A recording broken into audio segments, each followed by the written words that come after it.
বাচ্চাটাকে যখন আটকে রেখেছে, ওর স্কুল সব কিছু বন্ধ করে দিয়েছে, তখন অ্যাজ এ মাদার আমি কিভাবে থাকি? তারপর থেকে কন্টিনিউয়াসলি আমি মজের সাথে যোগাযোগ করার চেষ্টা করি, থানা পুলিশে যাই, অর্ডারটা দেখাই। থানা পুলিশ আমাকে বলে যে আপনার কাছে অর্ডার আছে, কিন্তু আমাদের কাছে তো অর্ডার নাই। আর একজন ব্যক্তি যদি আদালতের অর্ডার মান্য না করে, সেক্ষেত্রে আমরা পুলিশ কী করতে পারি? অপারগতা জানায়। তখন আমি বা কী করতে পারি একজন সাধারণ নাগরিক হিসাবে? পুলিশ যদি অপারগতা জানায়, একজন ডিসি, একজন ওসি, একজন এডিসি, তিনি যদি অপারগতা জানায়, একটা সাধারণ মা হিসাবে এই দেশে আমি কি করতে পারি বলেন? আমার তো যথেষ্ট বল নাই যে সেটা আমি প্রয়োগ করে দরজা ভাঙচুর করে গিয়ে আমি বাচ্চা নিয়ে আসবো।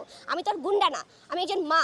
তো আমি আইনে আদালতের অর্ডার নিয়ে আসছি, এসে আজকে ঈদের দিন একটা মানবিক রিকোয়েস্ট করেছে ওসি সাহেবকে যে আজকে ঈদের দিন আমি আমার বাচ্চার সাথে শুধুমাত্র কুশল বিনিময় করতে চাই।